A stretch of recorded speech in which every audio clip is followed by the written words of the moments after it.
how did you kind of set those benchmarks of hey, once we reach this mark, we're a very acquisitionable company? Like, did you set those benchmarks, and have you done that in your agency?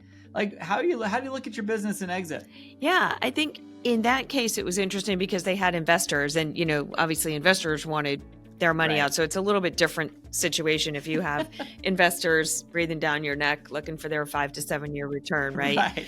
Versus if you're someone like Dude Wipes who's self-funded. I mean, they didn't take a dime. So I love Sean Riley. He's great. And so I think it's a very different scenario. It's a cool product. So good. Yeah, we were speaking together at there's a big Amazon conference in March in Vegas, and he and I were both speaking there, and he's just such a great, authentic human and true to his core. I love him. So I think, in that case, there was a lot of investor pressure, but I think what you have to do is figure out what's your number, right? So what's your number? What do you need to get to? What do multiples of your industry go for? So a lot of services businesses are 3 to 5 times EBITDA right now on trailing 12.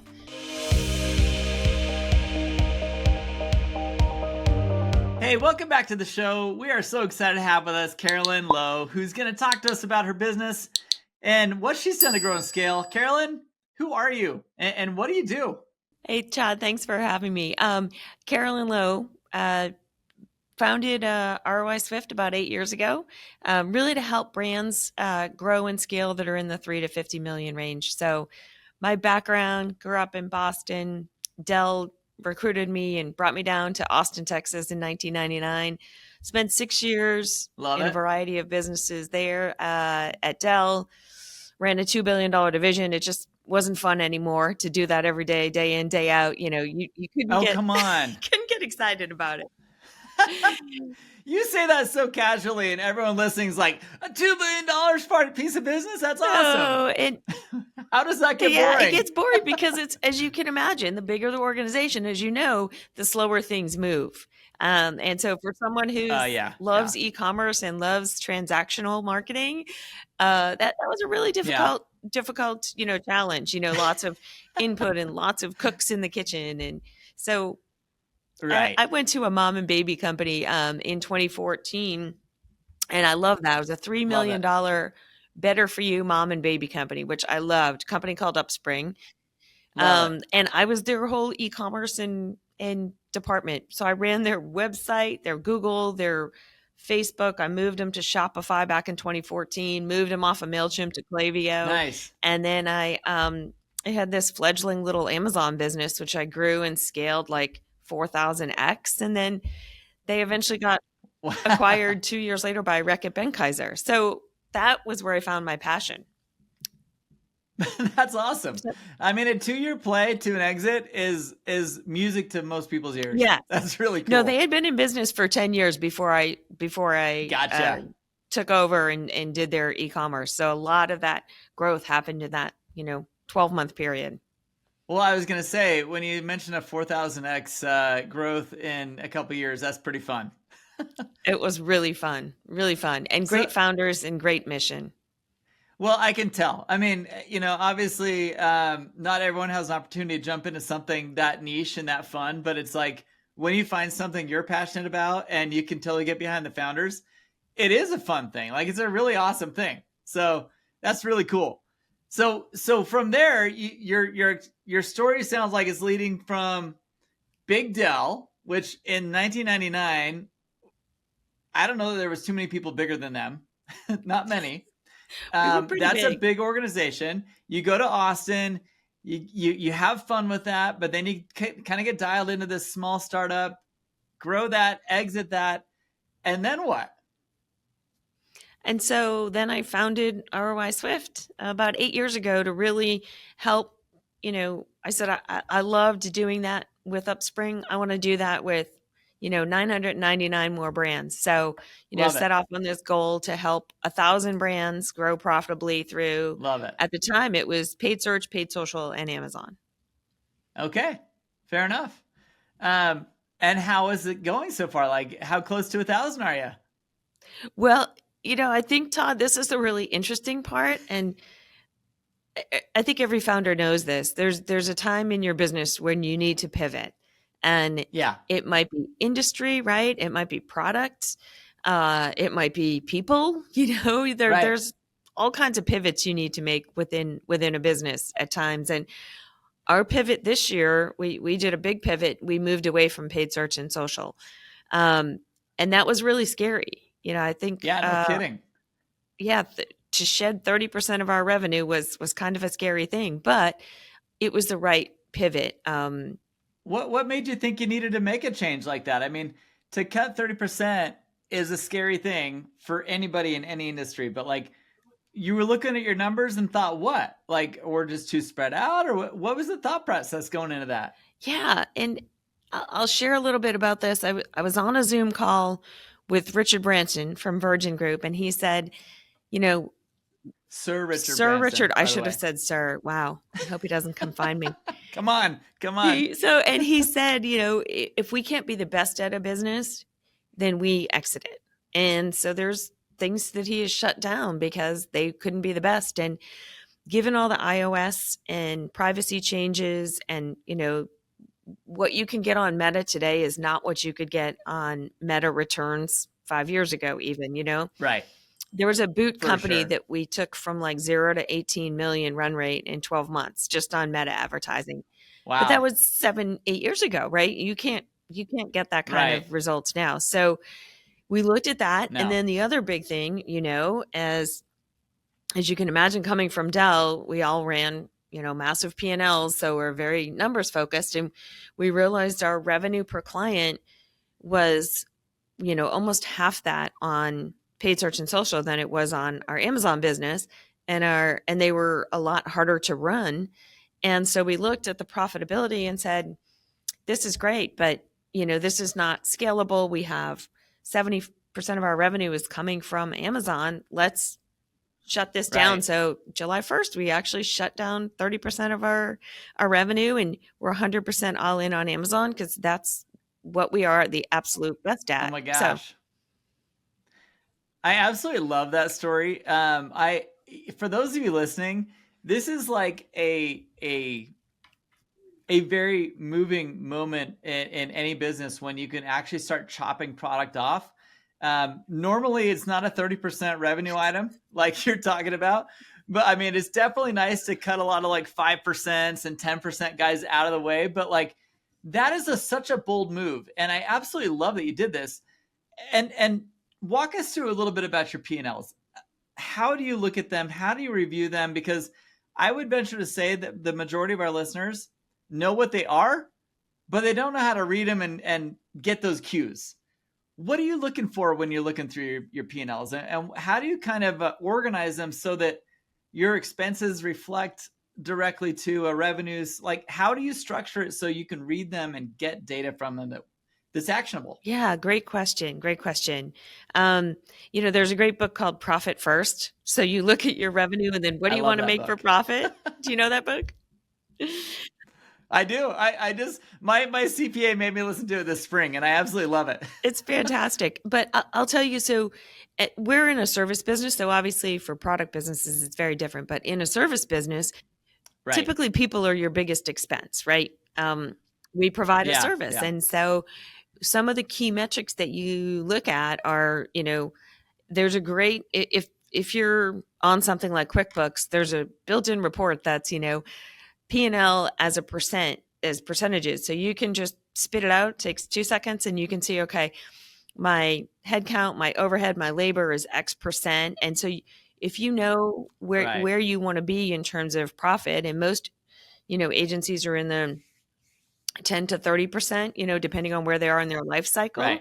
And then that's where you can say, okay, well, hey, if my head count's 60% of my, and that doesn't even include all my other expenses, that's going to be a problem. So it's sort of like that fine balance of needing to know what those percentages need to be to hit your numbers. So I love it. And honestly, this is a huge, huge thing because for those listening, it is different if you're product based. It is different if you're service based. Like they are not the same thing. And you're going to look at these percentages and probably hear Carolyn talk about her percentage of 60%, staffing overhead, even in a service business. That's not awesome. No. Because you do have other software tools. You've got other SaaS products you're subscribed to do your business. And at 60%, that's just not feasible if you want to take home more than 10 or 15%. That's right. That's right. So, and like you said, some of those fixed costs, right? So you've got to scale those, as revenue grows. Some of those software licenses are fixed, which is great. And then your overall, other expenses comes down as a percentage. So, and then things like activity-based cost model is really helpful too, to understand, okay, how much does this cost if we do it here in Austin, Texas, or how much does it cost if we use our nearshore person in Colombia, at $14 an hour versus $48 an hour. So we do sort of use some low, what I would call lower level, junior level tasks. Yeah. All of our senior folks are here in Austin or Columbus, Ohio, but some of our low level, like if you're going to sit on the phone with Amazon support all day, you don't need to be paying a senior person for that. I am so glad you're here. And I just wanted to take a few seconds to tell you about a program that we have assembled with a lot of our podcast guests and a lot of people who are listening to the show who are feeling the same way that they do. There's a recurring theme. You'll hear a lot of these founders talk about, I couldn't have done it without my team. I couldn't have done it without a support group of peers. I couldn't have done it without having someone to talk to that understood my feeling of isolation as an operator of my business. You see, you're not alone. It is hard running a business, and it's even harder when you know you can't express all your deepest concerns and frustrations with your executive team. It makes them nervous. It gets them scared. You don't want scared people on your executive team. So where do you turn? The Captain's Council is where you turn. The Captain's Council, it is an organization that we are put together with podcast guests, as well as people who are listening who are in the same boat. You see, peers are the only ones that can give you the type of empathy, the type of advice that only a founder or operator know and understand. Go check it out at captainscouncil.com. I know you're going to love what you see there. We have put together an organizational structure that has small group settings, a global community of founders and operators, as well as monthly and quarterly in-person events. You're going to love what you see there. I can't wait for you to check it out and enjoy the rest of this episode. No, you definitely shouldn't be anyway. And that's a perfect use case, Carolyn. I was in the BPO world for about 18 years, and I firmly believe that a nice hybrid model like you're describing is a great way for companies to balance that overhead percentage balance. I mean, it's so hard to find those magical recipes, but what you just described is a great way to kind of structure yourself so that you're American when you need to be, and you've got people who are qualified and smart enough to handle all the other junk. That's a great way to set up your balance between nearshore, offshore versus your in-house type people. Yeah, and I'll tell you some experiences with offshore just real quick. As we did that at Dell. They early on, they moved tech support overseas, and it backfired for sure. And what happened was, it would cost us $10 in the US to service a support call, but it would get answered on the first time. So, consultants come in and they say, okay, well, we're going to move it overseas and it's going to be $7 a call. We're going to save 30%. They didn't factor in that the person had to make 3 phone calls because the staff wasn't trained and they weren't senior and they didn't know what the US folks knew. And so it actually ended up costing double. And then of course they walked it back. So, and for us, I think having folks in the same time zone was really a big difference for us. I know a lot of folks use people in the Philippines or, different time zones. But for us, we love people to be working our day so that they're part of our team as well. I get it. Very smart and very good use case. I've seen that problem happen a lot. And if you're considering offshoring or nearshoring, you got to determine, I love to help people understand, build your org chart, understand who's client facing, who's not client facing, and really identify what roles would make sense to outsource versus the roles that you really shouldn't. Right. Because I do believe there's a lot of roles you should not. Yeah, like which ones would you think tell folks not to outsource? Well, I definitely feel like deal closing should be done by an American. I think that outbounding is totally appropriate if it's a very simple outbound with a very simple offer. But in a customer service level, that's where my call center played a significant role. It was a hybrid. I actually had a team in Utah that would take escalation, and a team in the Philippines that would take all the kind of general inbound. And then we got smarter and divided into IVR, and we were able to channel specific calls to offshore, which were easily solvable, and other calls that were requiring a little more assistance, we just sent straight to Americans. And so there's a fantastic way that you can kind of identify you don't want 2 or 3 calls back. You want to resolve on first call resolution. Yeah. And so if you can get that out of an offshore team, fantastic. But I've found even, Carolyn, I don't want to hog the conversation, but there are certain parts of the world where there's specialists who do very specific things culturally better than others. And so like I've found that for coding and for really hard back end things, either India or Eastern European, like that Slovakian bloc over there, they're so good at it. And both of them are like mathematically minded, and they just think logic. For customer service, I love a Colombia team. I love a Philippines team. Filipinos are just so generally happy, and they could get yelled at all day long and they just smile. It's okay. Here's what we're going to do to fix that. And so like different roles for different cultures, I feel like time zoning is important, but understanding what makes them that way helps you not place a square into a round hole. You know what I mean? Like it just is that way. People's countries' cultures are very real, and they're very different people. So that's my take on it. 100%. And I think the work ethic in other parts of the world is amazing. So yes. They definitely appreciate their jobs more than a lot of Americans do. So, yeah.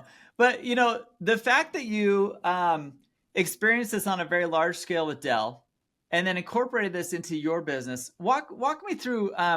As you look back at your growth, because 8 years and you're profitable, and you've got, you're now niching into this Amazon only type agency model.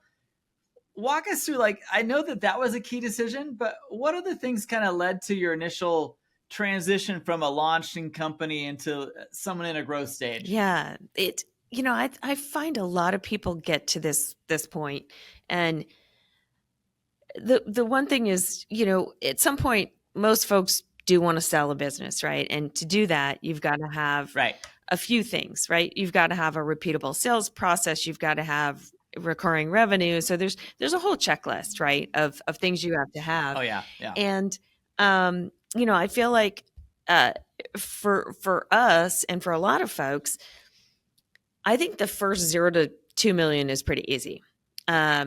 And then you sort of enter the valley of death of the 3 to 5, sort of that range. And you sort of, your business sort of just grows organically, right? Okay, you've got referrals, you've got this, you've got that, maybe, and then you hit the point where you're like, okay, I can't forecast my sales, right? Especially as a services business. Yeah.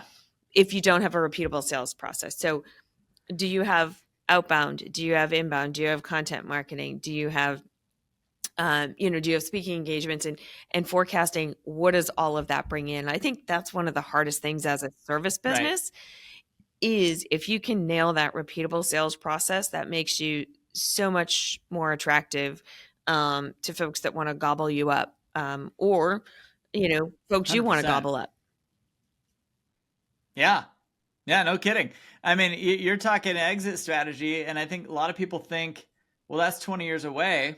From your previous example, it was a 2-year play, given you knew I'm assuming that company founder knew that they wanted to exit, but they wanted to increase revenue to some extent before they did. How did you kind of set those benchmarks of hey, once we reach this mark, we're a very acquisitionable company? Did you set those benchmarks, and have you done that in your agency? Like, how do you look at your business and exit? Yeah, I think in that case, it was interesting because they had investors, and, obviously investors wanted their money out. So it's a little bit different situation if you have investors breathing down your neck, looking for their 5 to 7 year return, right? Versus if you're someone like Dude Wipes, who's self-funded. I mean, they didn't take a dime. So, I love Sean Riley. He's great. And so I think it's a very different scenario. It's a cool product. So good. Yeah. We were speaking together at there's a big Amazon conference in March in Vegas, and he and I were both speaking there, and he's just such a great, authentic human and true to his core. I love him. So I think, in that case, there was a lot of investor pressure, but I think what you have to do is figure out what's your number, right? So what's your number? What do you need to get to? What do multiples of your industry go for? So a lot of services businesses are 3 to 5 times EBITDA right now on trailing 12. Someone did try to buy us a couple years ago, and we got an insane offer. It was like 2x what the norm is, and we ended up not doing the deal. But just knowing and saying, okay, if my EBITDA is here and I'm going to get 3 to 5, just back into your number. What's your number? And that's where I think most folks get to. There's a sweet spot for agencies. You want to be big but not too big, because it limits who can buy you. So you a lot of your listeners get the same thing. I get 3 calls a week from somebody trying to buy us, or 3 calls a week from somebody wanting to talk about acquisitions. So it's they've got a lot of capital to deploy. Yeah, there's a lot of capital out there that people want to deploy. When is the right time to take it? At what valuation? At what percentage of your equity do you want to give up? Like, there's so many things to consider, and people get paralyzed by that, and so they don't do anything. What have you found to be a good exercise in? I mean, it sounds like you entertained an offer that was really, really good. Why did you not take it? What were some of the variables that you personally think about? And what advice do you give to other people out there who might be kind of dealing with that same kind of a fun challenge, I guess you could say? Yeah, I think one of the things I learned, I'm in Entrepreneurs Organization, which is the global organization for founders and CEOs. And what I thought was really interesting, one of our partners is Northern Trust, and they did a great seminar for us for EO members. And love it. They brought in a deal broker, because they don't brokerage deals, but he showed us all the numbers. Like, in every industry, this is the multiple of your EBITDA based on what your EBITDA is, starting at $1 million and going up to 100 and 200 million, right? And these are your multiples. So I thought that was really interesting. And then he also showed having a broker, and the broker got 20 different offers for this one company, and as low as 40 million and as high as 300 million. And so I feel like if you are thinking about selling, you 100% need a broker who's going to go shop your deal to 20 or 30 different, potential, because the deal that this person landed, I think, was 140 million was the best final offer. And so that's a far way off from 40 million, right? That's a life-changing difference. That is literally life-changing. You went from having a nice fund to go do your next venture to, maybe I don't need a next venture. Yeah. That's different. He wanted jet money, and he got jet money. I love it. Jet money. Okay. Well, that's awesome. So what advice do you give, Carolyn? Because a lot of people are out there thinking, okay, I'm in a service base, 3 to 5x EBITDA, like, they don't really know what their number is. What are you targeting? Like, what kind of things should they be thinking about? I guess age has a lot to do with it. What other variables do you think about in terms of your willingness to shed your creation? And then what's next? Yeah, good question. So the reason that I would sell to someone, good businesses get bought, bad businesses get sold. The reason that I would sell to someone or agree to be acquired would be for the team. So a bigger team would allow more career progression faster for the team members. I also think it's important that if you have key executives that, there's a carrot for them as well. So I definitely believe in leadership, either, phantom stock or part of sale and things like that. And so really, I think for me, it would be the opportunities that it would create for a team to be in a larger organization. I love it.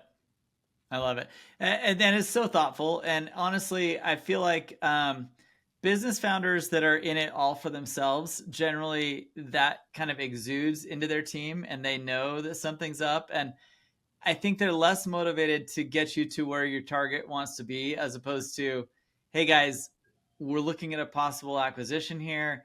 If you guys can help us get to this number, there's money in it for you. Like, how have you seen those conversations happen or not happen? And did that impact the way that you were kind of visualizing that potential acquisition that you turned down? Yeah. I think I came to that realization after the deal that I didn't do. So this is sort of, it's a constant learning. I feel like everything is a constant learning. It's like, oh, I wish I knew that before. For sure. But yeah, for sure. I think that, communicating that, hey, here's where we're going and here's why we're going here. I think the founder of SoulCycle, she did a really good job. I mean, there were some people who worked at cycling studios who got 1%, things like that. So. Right. So in closing, you kind of mentioned something that I really want to kind of get your opinion on, because I have a very strong opinion on it. And I think that you probably agree with me in a lot of ways here. You've talked about EO and you've talked about your membership in a community like that. I see so often founders take the weight of the world on their shoulders and they feel like they've got to somehow magically know what to do next and know how to make these decisions. How has being part of a community like EO helped you kind of figure those things out so that you can make better decisions? I'm assuming it's been a big impact. You seem to be talking very positive about it, but how has that impacted your ability to grow and scale your business? Yeah, I think, the first thing it did is it helps me buy out my partners. I started this business with two other people. And again, I was on this global finance call and it was a third, but I was doing all the work. They weren't in the business day to day. And so really that EO network, they all shared their experiences about buying out and what's the worst that can happen. And worst they say is no. And so I had a very successful buyout of my two co-founders, and they're lovely people. And love it. And so that was really helpful to me. But as you know, sometimes when you're CEO, you're up there and, you don't have a good peer community. So for me, it's been great. I have our Austin group, and then we also have a nationwide 8-person agency group. And so we have a group chat and we meet once every 2 months. And I love it. We're all in digital in some form or the other, but we're not competitive. So one's in automotive, we're an Amazon agency. And we share resources and that's been invaluable. We share how we're using AI. We share all these different things. So I think it's so important, especially for me, as I was telling you, 47-year-old first-time founder. This was not my third or fourth or fifth business. So it was really amazing to have that community. Oh, Carolyn, I love this. I love the whole conversation we've had. It's been such a journey to kind of follow you through this experience. And, to your point, most people don't jump in and start their own business at 47. Very brave of you. Very awesome. Now that you're 49, I think it's awesome that you've come so far in just a couple of years. But what else do you feel like our community should know in trying to kind of replicate some of the things that have been most impactful to you? Is there one or two key things you'd like to suggest that they'd be thinking about in their growth journey? Yes, definitely. So obviously find that group, whatever that group is, whether it's EO, whether it's another group, whatever's available to you, find your people. And I also think the other big thing, I had a great mentor, the founder of Chubby's Shorts, and he's in EO with me, and he convinced me to take a sabbatical. A few years in, I was getting burnt out, and I took a 1-month sabbatical, and it really changed my world. Interesting. And so I think that, that, and then the other big thing is this is a people business. And as you know, hiring mistakes are amplified in a service business, right? In a company like Dell, one bad employee can hide. If you're a 10 or 20 person company, one bad employee can ruin your culture. Thank you for saying that. I think most people are too slow to fire, and they take too long to hire. But take the time to hire the right people so that you're, but be fast to fire if they're not the right fit. I think that's would you agree with that premise? I agree with that. So I wrote a book a couple of years ago during COVID, which I don't recommend. Do not write a book during COVID. And there's no book signings, there's no anything, but it's out on Amazon if you want to get it. I'll send you a copy, Todd. Love it. But that was one of the things that I talked about in my do's and don'ts of my 20 years of successes and failures is just being too slow to fire and not acting quickly enough. Fantastic. Well, for those listening, I hope you got out of this interview what I did. There's so many little key bullet points here that we're going to outline in the show notes. Carolyn, thank you so much. And I would suggest anyone that's doing Amazon, you're silly not to use an agency who really knows what they're doing to help you with it. Even if you've got a successful Amazon store, adding an agency to the back end of that and amplifying what you're already doing is such a benefit to what you're doing in your growth journey. So, Carolyn, thank you so much for taking the time to be here with us today. And we'll add all of her contact info below. So check it out, check her out, see what her business is all about. And thanks again, Carolyn, for taking time to be with us.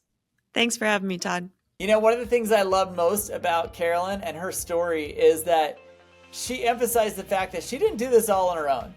There is always someone in your corner, and if there isn't, you need to have somebody, whether it's a friend, relative. Find someone who is actively operating a business. Don't just go to anybody. People who have never operated a business are probably not the right people you want to be talking to about the decisions you're making right now to grow and scale your business. Some of the easiest things you can do is take an assessment where it will help you identify where you're at in your growth journey. Check ours out at growthreadiness.com. At growthreadiness.com, you're going to see a way to take an assessment that will help you identify for free the areas where you may be thinking the wrong way about your business. There may be some things that you're just totally dialed in on and just killing it. But chances are there's 4 or 5 things that you're not necessarily dialed in on. You're kind of muscling your way through it, but you could probably use a little help trying to push yourself over the edge and move yourself into a stronger growth position. If that's you, take our free assessment at growthreadiness.com. We'd love to see where you're at and love to help you identify ways you can more actively move your business towards growth and scaling. We hope you enjoyed this episode. We hope to catch you on the next one, and we'll catch up with you there. Thanks so much.